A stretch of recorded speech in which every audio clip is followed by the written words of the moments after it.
Saya penasaran nih, gimana dalam waktu kurun 1 tahun nih omsetnya bisa ratusan juta. Ini ada tips and trik tertentu atau gimana? Omset online pertama kita itu cuma 15.000 something. Shalom semuanya, welcome back to Marketplace Wisdom bersama saya Ivana dan Fandi, hai. narasumber kita hari ini berani melepaskan karirnya yang sudah dibangun lebih dari 10 tahun, pivot bersama dengan istrinya membangun usaha yang ternyata kurang dari 1 tahun omsetnya bisa ratusan juta rupiah. Tanpa berpanjang lama lagi, kita langsung perkenalkan. Oke, silakan narasumber. Oke, shalom. Nama saya Ferry. Saat ini kami berdua ada usaha bergerak di bidang spare part jam tangan.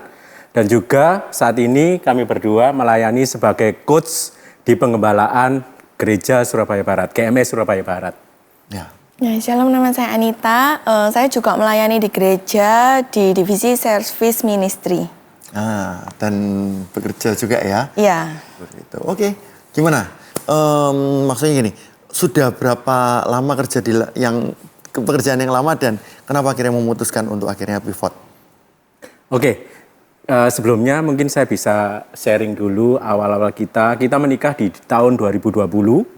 Jadi 2020 kita menikah. Habis itu kan masa-masa COVID sebenarnya, masa-masa COVID. Kebetulan kita ini berdua waktu menikah ini punya pekerjaan masing-masing. Gitu. Jadi istri ada pekerjaan sendiri, saya ada pekerjaan sendiri kayak gitu. Nah masa-masa COVID ini kan kebutuhan hidup kan banyak juga kayak gitu. Jadi tapi pemasukannya berkurang atau istilahnya stuck gitu. Tapi kebutuhan itu semakin bertambah seperti itu. Nah waktu itu sempat juga masa-masa COVID ini saya kan banyak nganggur nih. Jadi istilahnya banyak melakukan hal-hal sebenarnya tidak efektif, hobi kayak gitu. Kayak saya tanaman atau apa kayak gitu. Nah sempat juga saya sama istri sempat mikir, gimana kalau misalkan untuk nambah income ini saya bisnis tanaman gitu kayak gitu. Karena waktu itu lagi tren nih tanaman ini apa, tapi kalau dipikir-pikir sekarang itu apa gitu yang saya lakukan itu. Nah akhirnya terus waktu itu saya sempat bilang sama istri, ya puji Tuhannya istri saya ini selalu mendukung gitu. Apapun yang akan saya kerjakan lakukan kayak gitu. Itu sih. Nah, waktu itu tapi saya kembali lagi ke saya. Waktu saya mikir ini kan bisnis musiman nih. Jadi enggak bisa jangka panjang. Ya? Betul, tanam akhirnya kita enggak jadi itu gitu. Nah, pas Tiba-tiba keluar ide ini apa? Spare part jam tangan. Saya tahunya spare part mobil, spare part sepeda motor. Ini tiba-tiba spare part jam tangan ini kayak gimana? Boleh diceritain nggak? Nah gini, jadi waktu itu kita ini kita ini kan ada stand di pusat grosir nih. Itu kan meskipun istilahnya kita enggak tempati kan harus bayar service charge. Nah otomatis itu kan ada tambahan lagi biaya yang harus kita keluarkan gitu loh, kayak gitu. Sih. Nah sebelumnya standnya jual apa? Sebelumnya grosir jam tangan, tapi habis itu sudah lama tutup, terus kita sewakan. Nah waktu COVID ini nggak ada yang nyewa, betul. Itu. I see, ya. Kalau boleh tahu kerjaan sebelumnya apa sehingga akhirnya kok pivot ke sini? Saya kerjaan sebelumnya ini marketing atau agent insurance. Terus akhirnya dengan kondisi stuck seperti ini memutuskan. Nah dari berbagai macam ini kenapa kok akhirnya ngambil yang jam tangan? Apakah karena dulu pernah bisnis jam tangan terus disewain orang atau gimana pertimbangannya? Jadi waktu itu kita kan ibadah. Setelah ibadah turun itu sempat lihat kayak satu toko strap. Nah, strap itu ini ya? Ya, strap jam tangan. Terus kemudian suami saya tuh kayak tiba-tiba punya ide, gimana kalau kita bisnis strap aja, spare part. Terus dia kan tipenya itu yang mendetail banget, jadi segala sesuatunya dipikirkan. Nah, sedangkan saya tipe yang jongkrak nose coba aja dulu kayak gitu. Jadi pada saat itu ya dia yang memikirkan detailnya, kemudian sampai cari supplier, terus sampai jadi dari nol ya itu? Ya. Tadi yang toko jam ditutup standnya itu bukan punya, beda? Yang tadi bilang ada usaha jam itu dari? Itu sebelumnya, jadi berapa tahun sebelumnya gitu. Jam juga, ya, tapi jam. bukan strap? Bukan. Oh oke. Oke, terus? Nah selama itu kan kosong, jadi setelah saya berhenti di usaha jam ini, nah kosong, disewa orang. Nah waktu masa-masa COVID ini itu kayak istilahnya ada biaya yang harus kita keluarkan, tetap harus biaya yang keluarkan gitu. Daripada seperti itu mending buka toko baru gitu kan dari Oke, terus pilihannya strap itu. Tapi sempat waktu itu gini, karena kita kan ada pekerjaan masing-masing nih. Istri saya juga ada pekerjaan masing-masing, saya juga ada. Kita mikirnya waktu itu kita akan kayak beli franchise nih. Terutama kayak perusahaan Franchise strapnya itu? bukan. Oh. Lain. Sebelum memutuskan untuk strap ini, jadi sempat waktu itu kita kayak ada ide supaya kita tidak ada di tempat itu, kita kayak beli franchise untuk yang perusahaan-perusahaan bergerak di ekspedisi gitu. Tapi waktu itu kita semua sudah telepon perusahaan-perusahaan itu, ternyata perusahaan-perusahaan itu istilahnya di daerah tempat kita stand ini sudah ada. Jadi otomatis kita untuk ada aturan dari perusahaan itu tidak bisa, betul tidak bisa untuk kita buka di situ kayak gitu. Jadi ya mungkin itu juga rencana Tuhan juga. Kita ini maksudnya kita tidak ada berpikiran untuk harus jaga di sana kayak gitu itu. Nah seperti langsung istri saya tadi cerita waktu kita pulang ibadah turun eskalator lihat strap, nah mulai muncul di situ idenya di situ. Cuma gara-gara ngeliat gitu doang langsung ke ide gitu. Oke, Betul. terus apa yang dilakukan berikutnya? Dari supplier gitu, terus habis itu? Nah cari supplier ini kan gini, kita menikah 2020, terus habis itu 2021 kita dikaruniai anak. Jadi selama itu kita ini tidak pernah terpisah gitu. Jadi misalkan segala sesuatunya tidak pernah terpisah. Terus habis itu untuk nyari supplier ini apa maksudnya? Saya harus ke Jakarta sih waktu itu sendirian. Saya harus ke Jakarta. Terus habis itu di sana juga sebenarnya banyak tantangan juga sih. Tipikal saya itu beda sama istri. Kalau saya itu kebanyakan main perasaan sih. Kalau istri lebih tidak terlalu perasaannya maksudnya gimana ya? Tidak terlalu sensitif gitu.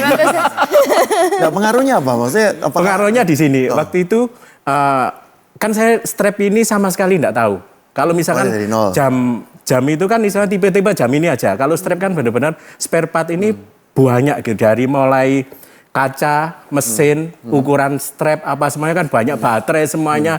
Jadi benar-benar sama sekali buta. Otomatis waktu datang ke Jakarta itu kan saya cari beberapa supplier kayak importer kayak gitu. Jadi datang ke sana itu kan tanya-tanya dulu. Seperti saya dibilang istri kan detail, harus tanya-tanya dulu gimana. Otomatis kan kalau misalnya ngerjakan sesuatu harus benar-benar detail gitu. Nggak bisa ngambil barang ini semua diambil. Nah kayak gitu. Jadi benar-benar detail. Nah waktu itu responnya kebanyakan itu nggak melayani dengan baik gitu.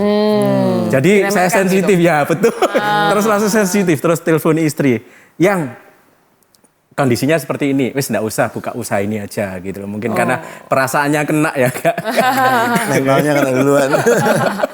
Nah itu terus istri bilang gini, ya luar biasa sih. Maksudnya istri bilang coba aja dulu gitu. Jadi kayak waktu istri saya bilang gitu, coba aja dulu kayak ada semangat yang luar biasa gitu. Untuk saya ini, saya nggak mau rugi gitu. Datang-datang jauh-jauh dari Surabaya ke Jakarta, harus ada hasil gitu loh. Gitu. Ya istri, kata-kata istri itu yang benar-benar kayak membangkitkan saya untuk terus.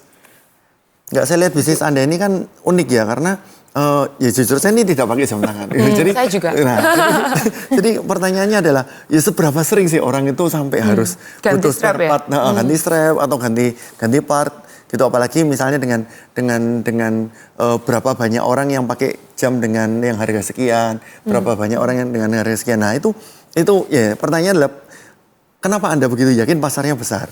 Gini, karena juga kalau misalnya kita kan sempat survei juga, jadi maksudnya kayak di daerah tempat kita kan stand kita kan di pusat grosir gitu, jadi pemain untuk spare part ini sama jam itu lebih banyak jam.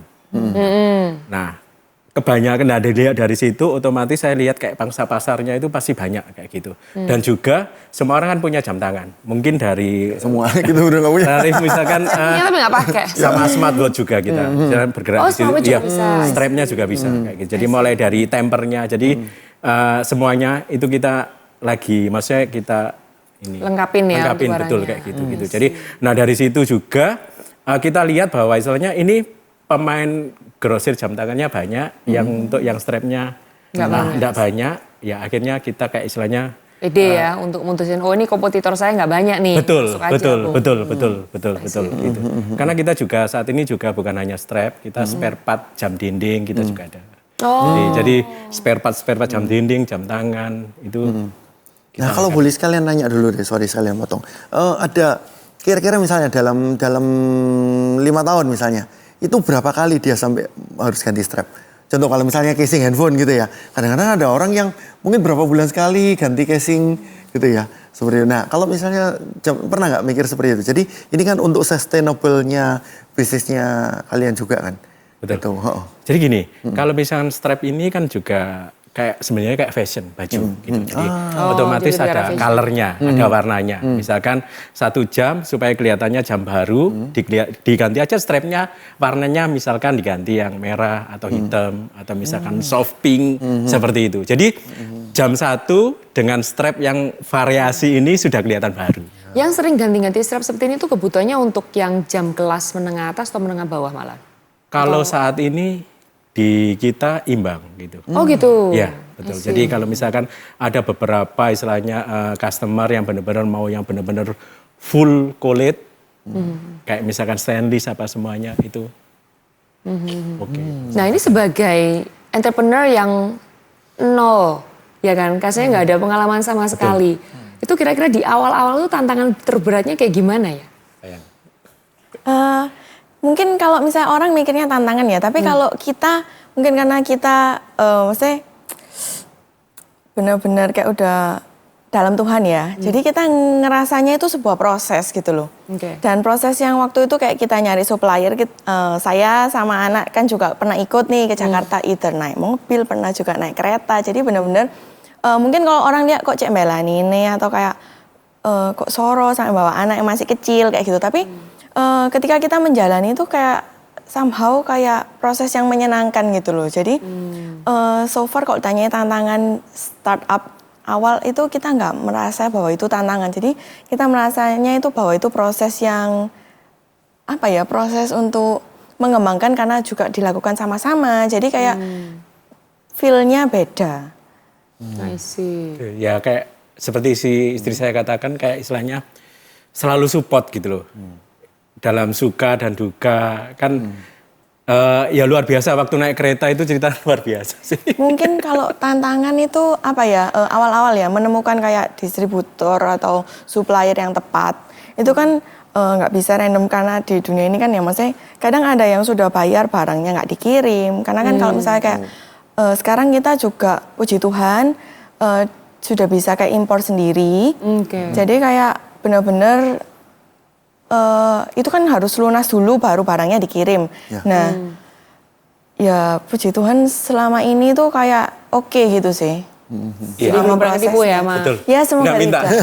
Karena kan Kita diluputkan. Karena kan ada beberapa bilang istilahnya kayak kamu hati-hati misalkan dari awal untuk impor atau apa semuanya ditipu dengan produk apa semuanya kayak gitu. Nggak Nah pernah puji itu ngalamin ya? betul. Jadi barang-barang yang dikirim itu sesuai dengan standar kita kayak gitu. Jadi tidak ada sama sekali kayak Dikurang-kurangin betul. standarnya atau Bahkan kalau misalkan ada barang kurang, saya info barang kurang atau misalkan barang yang misalnya cacat atau apa, Diganti ya? betul untuk pengiriman selanjutnya. Itu sing luar biasa yang kami Kasih kayak istilahnya karunia ya. betul. Luar biasa banget tuh. Kalau boleh tahu perannya Anita di dalam usaha yang ini sebagai apa nih? kalau saya Pembagian tugasnya nih suami istri nih, yang nggak bisa terpisahkan ini loh. Tag timnya kayak apa gitu. kalau saya sih lebih mengurus keuangan ya, jadi kayak pembayaran, pokoknya manajemen keuangan lah kasarannya, dia bayar supplier dan sebagainya. Tapi kalau untuk secara teknis, toko offline dan online semuanya Oke. suami. Sekarang toko online ada berapa nih? Toko online ada kita yang running 2. I see. Ada 2. Jadi yang awal ini kita sudah oke, omset sudah oke. Terus saya sempat berapa bulan ini memulai toko baru yang online. Itu luar biasa sih. Maksudnya sudah mulai ngikuti yang awal ini. Jadi maksudnya ini pasarnya yang di online udah hampir ngalahin yang di offline?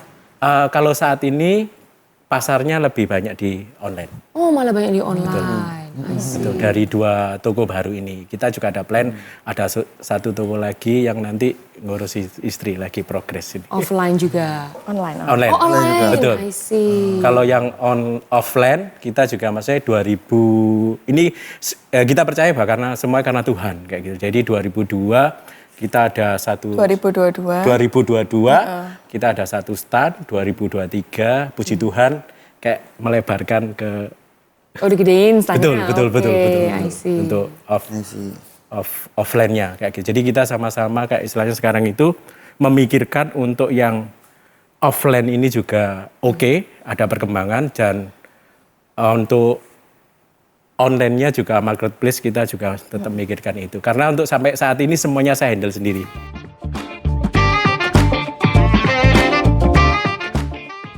Sekarang mari kita dengarkan apa prinsip firman Tuhan untuk episode kali ini diambil dari 2 Tesalonika 3 ayat 10. Sebab pada waktu kami berada di antara kamu, kami memberi peringatan ini kepada kamu. Jika seorang tidak mau bekerja, janganlah ia makan. Jadi hal seperti ini jadi satu peringatan keras bagi Paulus. Sebenarnya bukan cuma untuk pelayan-pelayan Tuhan, tapi juga untuk semua anak-anak Tuhan. Ini hal-hal yang sangat-sangat clear, common sense gitu ya. Ini hukum universal bahwa kalau orang tidak mau bekerja, janganlah ia makan. Gitu. Bekerja itu tidak cuman hanya sekedar saya buka usaha, buka toko gitu. Kalau misalnya pagi buka toko terus tokonya rame, ini berkat Tuhan. Kalau tokonya sepi, ini cobaan dari Tuhan. Tidak sesimpel seperti itu. Bekerja keras bagi kita semua harusnya adalah benar-benar pertama tahu dan sadar dan paham bahwa semua rezeki, semua berkat, semua kepercayaan adalah semuanya dari Tuhan. Itu yang pertama. Jadi kita membuka toko kita atau kita berkarir atau kita melakukan pekerjaan apapun selama itu berkenan di hati Tuhan, kita tahu kita sedang menjalankan visi dan purpose dari Tuhan. Yang kedua, ketika kita bekerja berarti Tuhan juga hendak berpartner dengan kita. Tuhan ingin supaya kita ini benar-benar memaksimalkan semua yang ada pada kita. Kita kerja keras, mungkin cucurkan keringat, kita peras keringat, cucurkan air mata, banting tulang, putar otak dan lain-lain. Semuanya itu kembali lagi tidak hanya untuk diri kita sendiri, tapi juga untuk kemuliaan nama Tuhan. Oleh karena itu setelah mengerjakan segala sesuatu, dan kita kadang-kadang tidak boleh merasa cukup dengan itu, karena bisa jadi apa yang kita kerjakan ini ternyata tidak efektif. Kita harus melihat bahwa sekarang dunia digital dan lain-lain, apakah kita memang perlu promo lewat digital marketing, apakah kita perlu promo atau perlu melakukan sesuatu lewat hal-hal yang out of the box, yang selama ini orang-orang juga tidak pernah jangkau, tapi itu ternyata bisa menghasilkan. Dengan semua kerja keras seperti itu, plus juga dengan pemahaman kita melaksanakan segala sesuatu untuk memuliakan nama Tuhan. Oleh karena itu barulah kita namanya dapat upah, maka barulah kita boleh makan. Berapa banyak kerja keras yang sudah kita lakukan pada sekarang ini? Berapa banyak effort lebih atau go extra mile yang sudah kita lakukan pada saat-saat disrupsi seperti sekarang ini.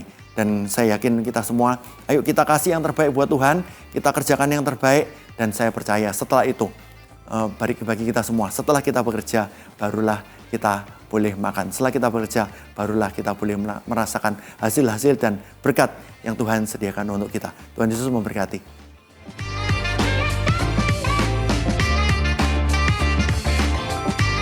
Oh, I see. Jadi dari mulai balas chat atau apa, karena kan ini juga termasuk bisnis baru, otomatis kita kan harus tahu apa yang dilakukan, pengiriman apa semuanya seperti itu. Jadi harus saya detail itu. Jadi kalau misalnya ada pengiriman salah pun, saya tahu dari chat itu.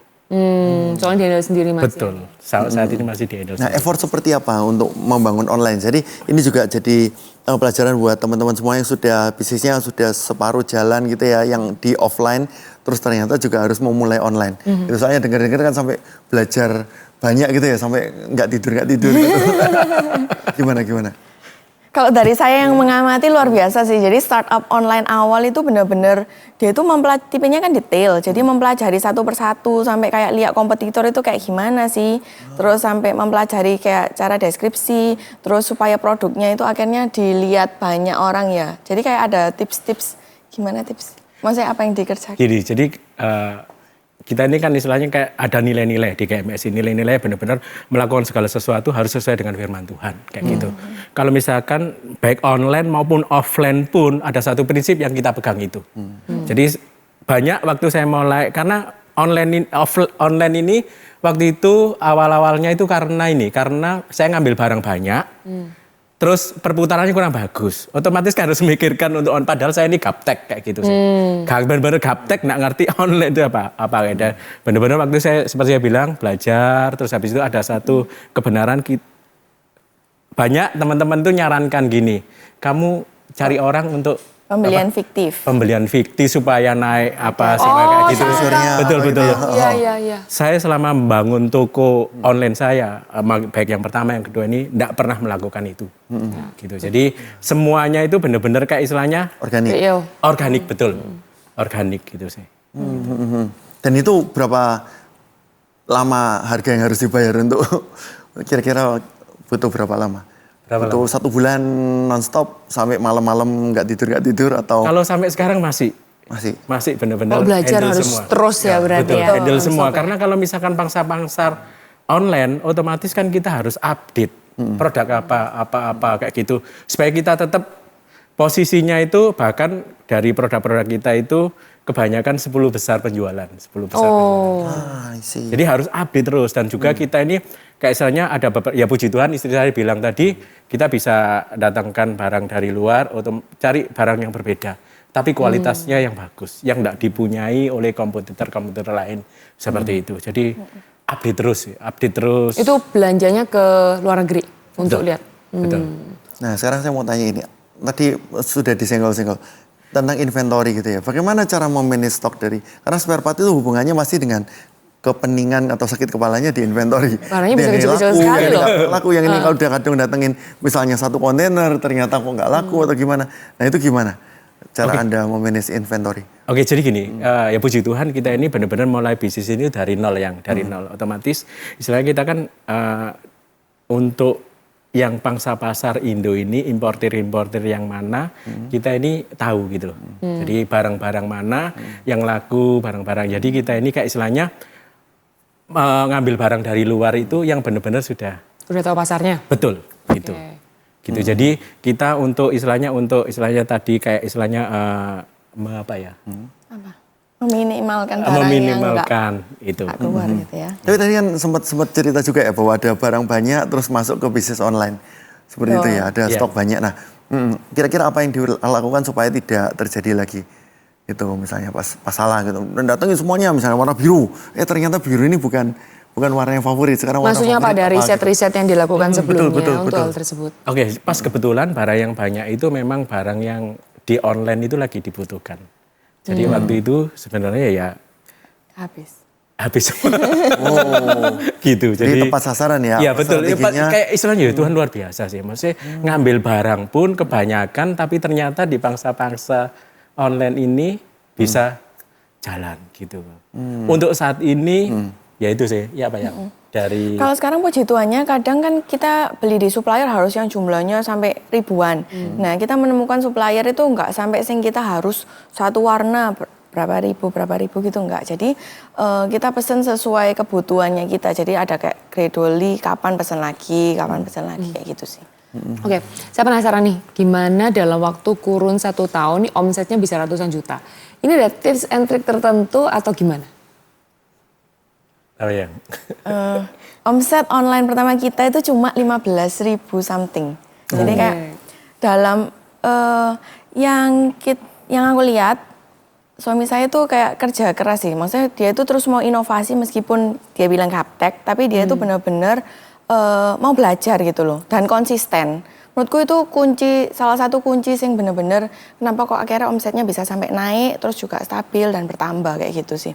Jadi meskipun sudah sebenarnya kalau cuma kita lower standard kan awalnya cuma mau supaya nutup biaya-biaya, tapi Tuhan kan percayakan lebih, otomatis apa yang dikerjakan suami saya juga dia itu kayak juga level up gitu loh dari kayak apa yang dikerjakan upgrade diri juga iya, ya betul. untuk bisa manage kayak banyak hal. konsisten.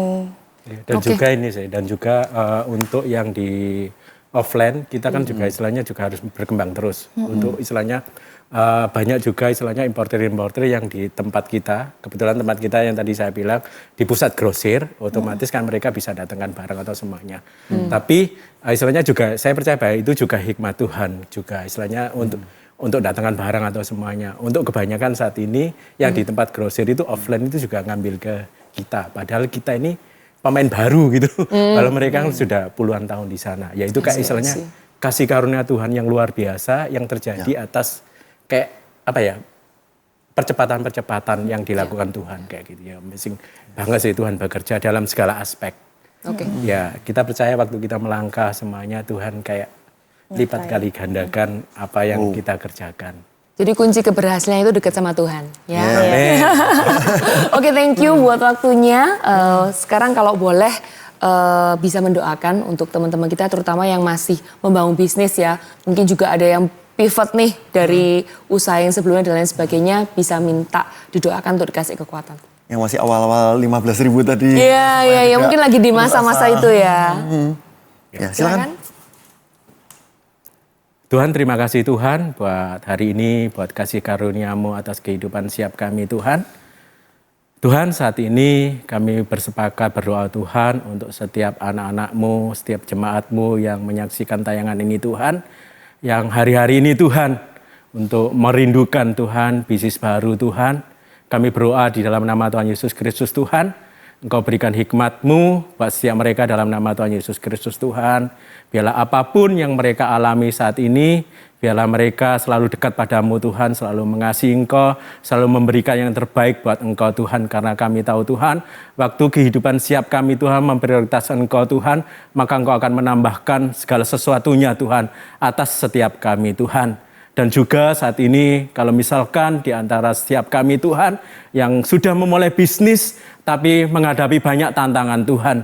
Tapi kami percaya Tuhan, waktu kehidupan kami melekat padamu Tuhan, mengasihi Engkau Tuhan, kami percaya Tuhan, setiap tantangan-tantangan itu Tuhan, Engkau akan berikan kekuatan buat siap kami. Dan setiap kami yang mengalami tantangan itu Tuhan, Engkau akan berikan jalan keluar tepat pada waktunya Tuhan. Terima kasih Tuhan buat hari ini, terima kasih Tuhan, kami percaya Tuhan, apapun setiap masalah setiap kami Tuhan, kami percaya Tuhan, Engkau akan memberikan jalan keluar tepat pada waktunya Tuhan. Kami serahkan kehidupan anak-anak-Mu ini Tuhan ke dalam tangan-Mu Tuhan, bilang Engkau selalu menyertai, membimbing kehidupan siap kami Tuhan.